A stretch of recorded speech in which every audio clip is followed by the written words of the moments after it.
Welcome to Babblecom 5.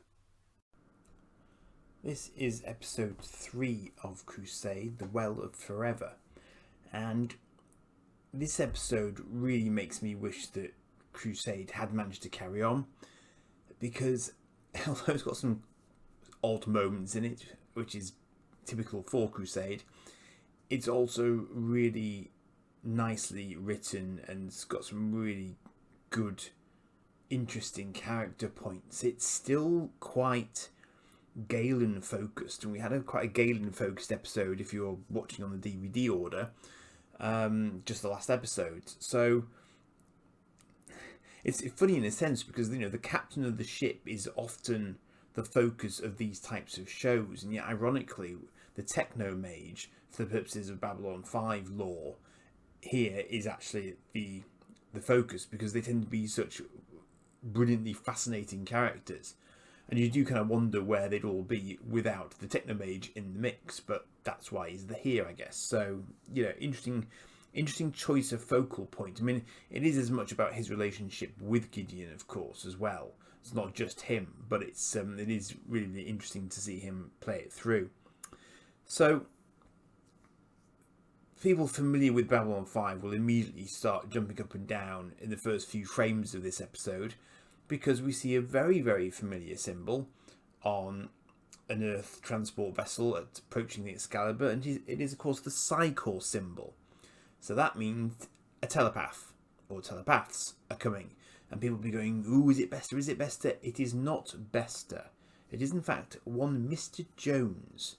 And we learn from Matheson that Mr. Jones is the name by which all such people go in order to keep a sort of degree of anonymity and a degree of sort of loftiness, because we learn something very interesting in these first few moments, and that is that the Psychor, who are a major player in the Babylon 5 storyline, have actually been disbanded by the Senate at this point, and they've been integrated into normal society, but there is a price to pay for that integration, and the Mr. Joneses monitor the activities of telepaths in the normal populace to ensure that they are following the rules. And the rules would seem to be similar to what they used to be, in terms of no unauthorized scans, no cheating, basically, so no using your powers when you shouldn't be doing. So apparently these guys come along and they deep scan you, which isn't pleasant for a telepath. But the only people who can monitor telepaths are other telepaths. And as soon as I heard that, I immediately thought, well, who watches the Watchers then? Who keeps them in line if they've got the power that effectively the Cyclops used to have in the past? So immediately, it's a very, very interesting in-universe development, because we've just not heard about this before at all. I mean, it's been hinted at in the sense that Matheson is there. It's a new, before Psychor members didn't used to be used in the military directly, because they were considered by the Corps to be too valuable to be used as, quote, cannon fodder, unquote. So there is this subtle shift, and we do learn later in the episode that he is actually seen as a bit of a role model by many telepaths, because he is so far up in the military already and on that sort of career path. So Gideon is concerned by the need for this scam, because from his point of view, he's got no complaints about Matheson at all. But it's got to be done, because these are the new rules, so it will be done. The crew basically apparently don't have any current leads on the Drac Plague at all, so they're twiddling their thumbs right up until the point that Galen comes into the room and makes a curious crystal geode sort of rock glow, which causes it to then display spatial coordinates for a place that he says very, very few people have ever been able to find, and which he's been searching for a very long time. And he's basically saying it's like a sort of the space equivalent of Stonehenge, called the Well of Forever. And he believes there might be valuable information there on the Drac Plague, which of course he would say, because he wants them to go there. And he acknowledges that it could be dangerous, but he says to think of it as an adventure. So he also explains that in order for them to get there, he will have to merge his ship's advanced navigation systems with the Excalibur's, because he can't get there in his ship because it's too deep into hyperspace, which is unusual. So they're actually hunting for something in hyperspace. And if you're unfamiliar, hyperspace in Babylon 5 allows them to get from A to B much faster than they would be able to in normal space. But if you lose track of the beacon signals coming from hyperspace jump gates, then you can get lost in hyperspace and never come back, ever. There are also a lot of gravitational pulls and eddies which will pull you off course if you lose engine power. So going off beacon is an inherent risk. And in order to find this place, they are going to go way off beacon. But Galen's ship will allow them to boost their own navigation capabilities and stay safe, in theory. But his ship wouldn't be strong enough, wouldn't be powerful enough to fight the gravitational inclines in hyperspace itself. So he needs to go whilst his ship is on the Excalibur. So that's the deal that is struck, that he will merge their systems together and they will go in that way. Now, as it turns out, Gideon is not as daft as he looks, because part of the reason he agrees to this is because he wants to try and kind of reverse hack Galen's systems.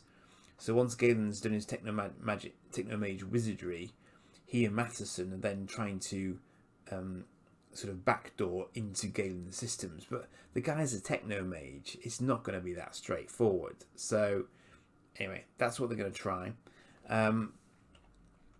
So this sort of then leads to a conversation about hyperspace, and something that we haven't been aware of before, which is that hyperspace, or exposure to hyperspace, can actually enhance a telepath's ability. We find out a little bit more, but first we're treated to an entertaining card game between Gideon and Jarina, and of course, being a thief, she wins because she pinches a card that she needs for her hand and deprives.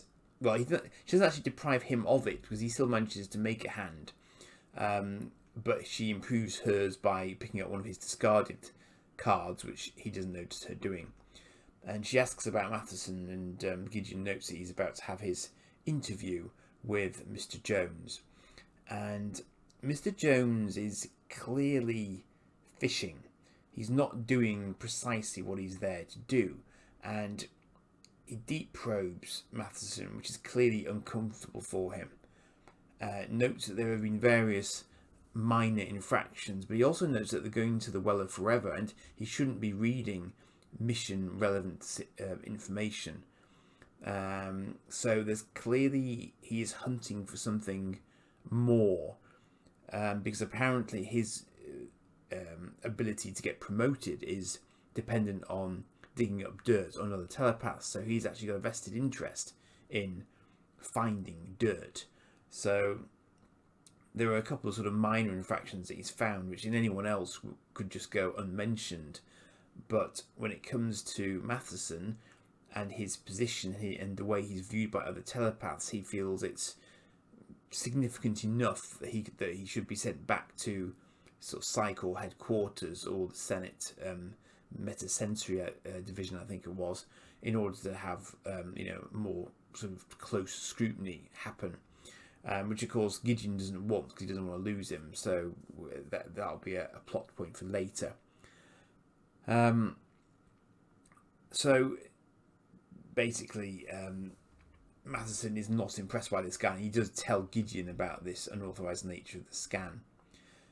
We then get an entertaining little sort of visit from Galen to Jarina in her apparently smaller quarters, in the sense that she's made them feel smaller because she doesn't like big quarters. She doesn't see the need for them, and she wants to know from Galen why they're really going there, because she doesn't think that he's told her or anyone else the whole truth about why he wants to go to the Well of Forever.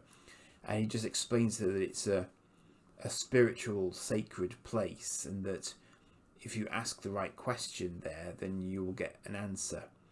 And he tells her that for him the question is why, very simply. So we then get another entertaining little episode where the Excalibur is proceeding towards the hyperspace coordinates, and they detect something rather unusual in hyperspace, and that is life. And the life takes the shape of some rather sizable space jellyfish. And once Galen arrives on the bridge, he tells us that they're called the Fen. And he thinks that if they just shut the engines down, they'll just sort of drift with them, and they won't pay any attention to the Excalibur, and all will be well. However, he's wrong, because whilst they don't try and eat the Excalibur, they do get a little more, shall we say, intimate with the ship, much to everyone's bemusement and amusement. Once Gideon realises this, he decides they are not going to hang around, and he orders full thrusters. And Galen says he might be sending them the wrong signal. Thrusting aside, they do indeed kick up the engines and blast three of them and just head off on their merry. Ileson is a little bit more sceptical about the whole affair, because he feels that they might represent the lowest member of the hyperspace food chain, which of course could mean that there are rather bigger fish out there, which could be a real danger to the ship. But that warning goes unheard, basically. And what then happens, Gideon is not at all happy about, because it transpires that basically Galen has taken control of his ship. They've been unable to detect anything in hyperspace on the course that they're heading, and they've decided to call it a day, basically, because they don't want to risk losing engine power or something else happening when they're off the beacon in hyperspace, because it could be horribly dangerous. And Galen is quietly listening into comms, so he knows what they're planning to do. So he chooses that moment just as Gideon's about to leave his quarters to find him first, and tell him that basically, because he's merged the Excalibur's navigation systems with his own, he now has control of the ship, and he isn't going to stop it or let Gideon have it back until he's got to where he's going. And apparently the reason for this betrayal, this mutiny, in fact, as Gideon calls it, is that he made a promise, and he's got to keep it no matter what. And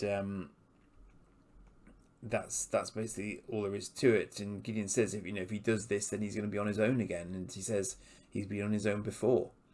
So they're left out a bit of an impasse, and unfortunately Mr. Jones chooses this moment to break to Gideon that he's going to try and haul Matheson in for additional questioning, which of course he isn't impressed by as a concept. We also then discover that Galen has well and truly locked them out of any chance of breaking into his systems, and obviously, as you might expect, he knew that they were snooping, so he's now just locked them out completely just in case.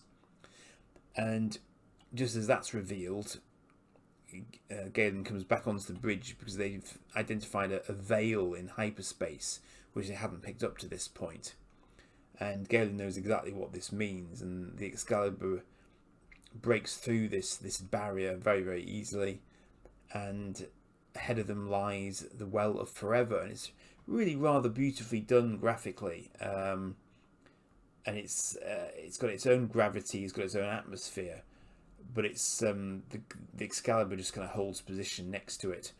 And as soon as they've got there, Galen has legged it off the bridge whilst they're doing their initial scans, legged it to his ship, and Gideon realizes just too late that he's where he's gone, and his ship's already out and going to land on the land mass, and Gideon immediately takes off after him in a shuttle, but Galen's already making landfall at that point.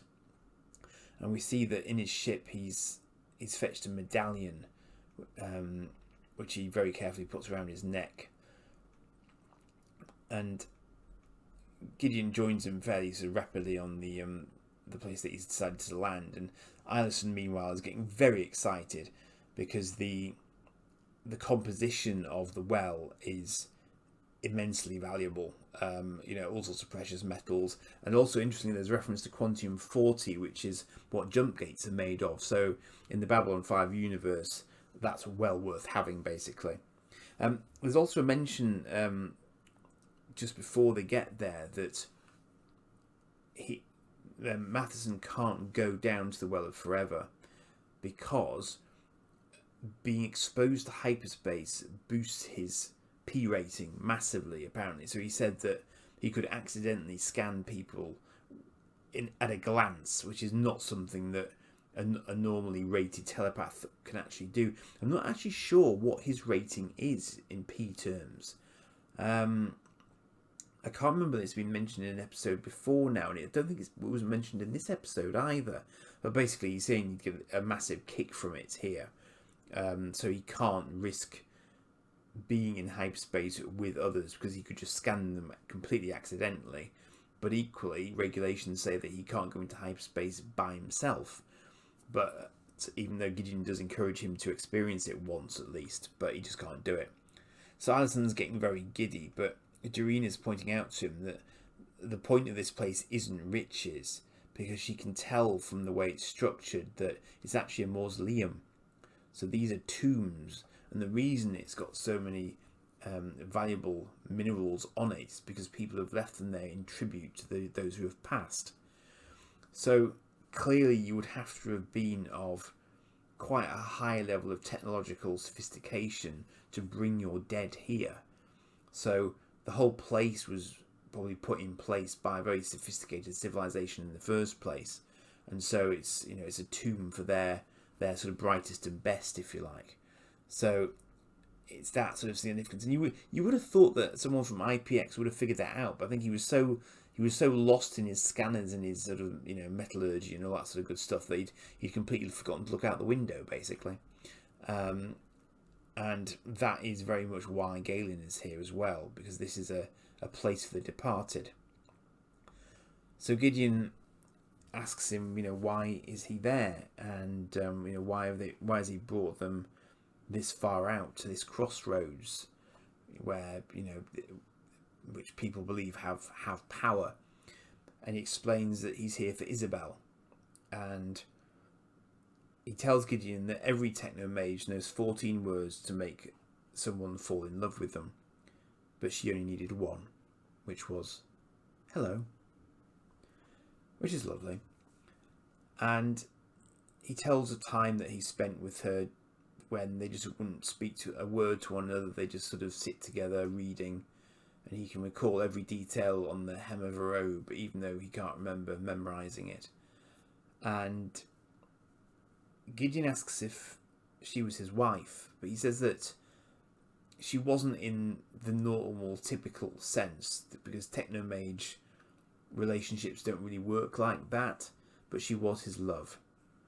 And her dreams became his dreams because of that, and her dream was to find this place. But she's passed before she was able to find it, so his promise to her was to bring her to this place, to find it whatever the cost, and lay her to rest here. And that is what he's doing here. And that is why he's brought the ship, and why he's lied to Gideon, and why he had to take control of the ship. Because he had to find this place, whatever the cost, and fulfill his promise. And that's what he has now done. So, it's a very powerful episode because of that reasoning for Galen, that he's gone to these lengths to actually fulfill this promise to someone that he cared about. And he takes a vial out of the medallion and spreads her ashes, having kissed it, on the ground in a sort of semicircular shape, and then leaves the medallion in the centre of that semicircle. All the while, the imagery is still really, really impressive. You sort of see the Excalibur hanging in the background over his shoulder most of the time, with a well structure around him. And it's as a science fiction setting goes, it is really, really beautiful. So this episode I remember very, very clearly from when I watched Crusade, many, many years back, because I think that this is one of those episodes where you can see a lot of JMS in this one. I think this is very much how he writes and how his comics look as well. Actually, thinking about it, I think a little bit. So it's quite a stirring episode. Aside from the humping jellyfish, it's a very touching episode. So Allison would very much like to tow the entire place back to a museum in Russia, apparently. So he doesn't want to strip mine it, but he just wants to take it home so it can be analysed, and Dorina is having none of it. And indeed neither is Gideon, because basically they're just going now and that's it. So he offers him no further explanation as to what they were doing here and why they're just turning around and going home. And Allison is just absolutely beside himself at this, of course. But Galen just says a very quiet goodbye, and they're off. And as they're heading back to sort of known space and the more travelled pathways, he asks Dorina for a favour, and she joins Mr. Jones on a travel tube, and she's thinking really, really hard, and he can't help but scan her because he can feel what she's giving off. And if you're familiar with the way that telepathy works in B5, a high state of emotion is like a beacon to a telepath. It's actually very, very easy for them to pick up. But what he then does is actually go ahead and scan her, and she knows that he's doing it because there's a look of discomfort on her face as he does it. So he's probably scanning her quite deeply. And then his eyes sort of widen, and he immediately dashes in to see Gideon, and he tells him that there's a bomb on the jump engines that's going to go off any second. And Gideon asks him how he found this information out, to which, of course, he doesn't have a straightforward answer, and Gideon tells him it's because you scanned someone. And if Matheson is held to certain standards, then what standards apply to a watchman? And he knows damn well that Gideon's got him banged to rights, which is nice to see, because the guy is a complete arse, quite frankly. And Gideon's basically saying, well, look, it's very simple. I'll not tell on you if you don't tell Matheson. So, at the end of the day, they're even, basically. So it's rather like Bester being, I'm not sure Bester ever got outsmarted, but, it's a stalemate, basically. And Gideon, in a rather lovely gesture, leaves an EVA suit for Matheson in his quarters, so it's with a note that says, problem solved, here's a gift to celebrate. So I love the fact as well, the note actually has Captain Matthew Gideon on it, just in case there was any doubt as to who had sent it. And Matheson just sort of smiles quietly to himself at that. And then a bridge officer reports to Gideon that an airlock's been opened on deck 14, I think it was. And Gideon sort of says, no, that's fine, just leave it. And then we see that Matheson's having a whale of a time, attached by a tether, and is actually outside the ship in hyperspace. So he's getting that sort of kick that Gideon told him he ought to experience, which is nice. And then we get a final scene in the gym between Galen and Gideon, because of course at the end of the day, Galen's, he did mutiny. He took control of the ship, more or less, and that's a tough one for Gideon to let pass. And Galen says that he's going to go away again, but he kind of wants to know whether or not he should bother coming back, basically. And Gideon acknowledges that yes, he is very worthwhile to the crew, but what he's done is hard to forgive. But Galen then makes a very, very telling point, and he says to him that if he kept this promise, then he knows that he will keep another promise with the same amount of rigour, and he promises that he will never again betray his trust, and that he will help him fulfil a promise which he has made to himself, which is that basically he made a promise to 300 people who lost their lives, I guess, on the Cerberus, which was his prior ship, and it was the ship that Galen rescued him from the destruction of 10 years ago. So that is the promise that Galen will now help him keep in return. And so it's a sort of a slightly uneasy truce between the two of them, I suppose, in a sense. But that promise has been made. And Gideon also says that he will. Galen says that he will never again betray Gideon's trust in him. So we'll see. And we'll then have a final meeting between Dorina and Galen, because he said to her that they would get answers at the Well of Forever, and she says that she didn't get any, basically. So what's going on? And he said, but they all did, in one way or another. And Alison found out, for example, that he couldn't get everything that he wanted, because it turns out that Galen's purged the system of the details of where the Well of Forever is positioned, because of course he's a techno mage and he's good with data files. So Alison realised that he's been blocked from that. He says that Matheson would have got his answer had he gone to the well with Gideon, because he stayed on the ship that time and he was shielded from hyperspace effects whilst he was on the ship, so he didn't get his answer, whatever question he would have asked.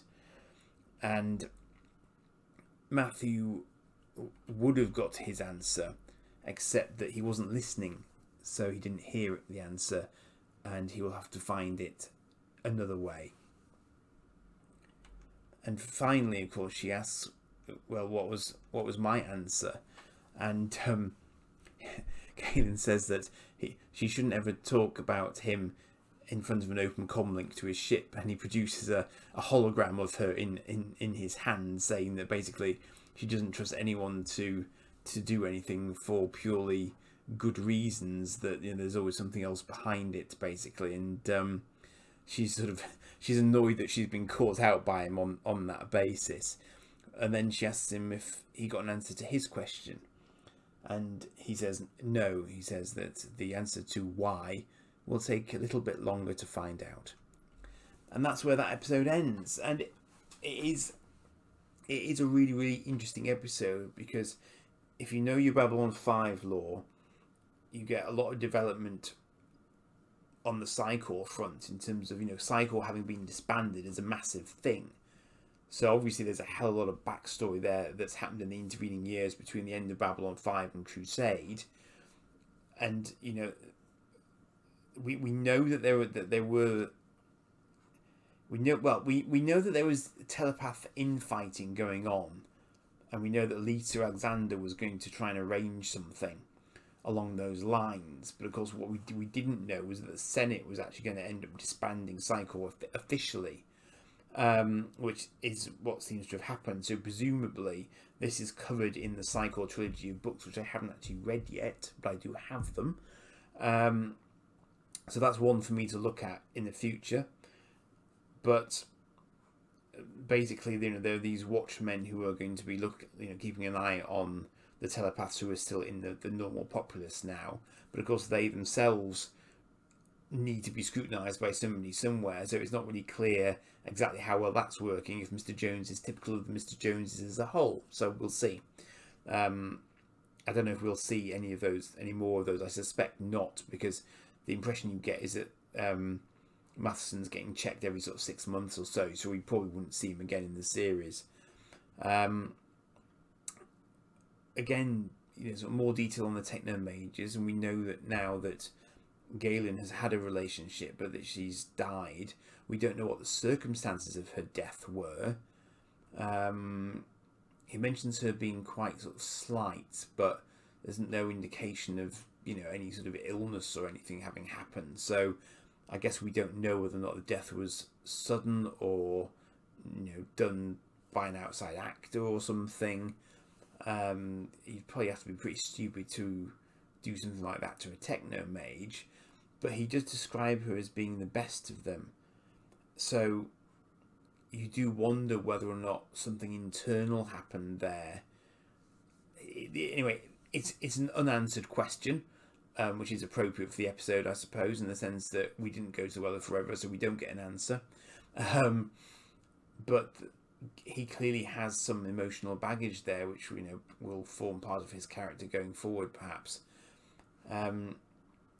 Gideon is clearly quite interested in Galen's technology on his ship and would quite like to get a better grip on it, but being a techno mage, that's incredibly difficult for them to do. But it does mean that even he, as Galen pointed out, wasn't acting entirely altruistically in the course of the episode, because whilst Galen was doing something for himself, so too was Gideon. So actually neither of them had the moral high ground in terms of their overall standing in this episode. So again, that was quite a nice little sort of exchange between the two of them. So they both had to acknowledge that neither of them had clean hands, basically, which is clever.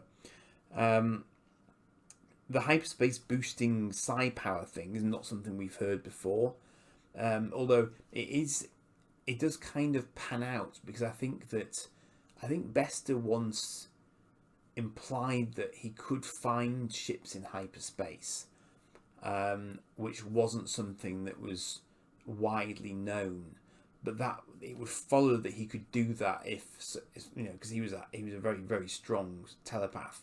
So it does follow on from, I think it was in the episode Ship of Tears, 3rd season, Babylon 5, and I think he was able to do that. So that might be why, if you weren't in a heavily shielded ship, you'd get some benefit from the hyperspace boost, and therefore you could do a bit more whilst you were there. So that's certainly an interesting one, but I don't think that's been canon up until that statement in this episode. So that is an interesting one.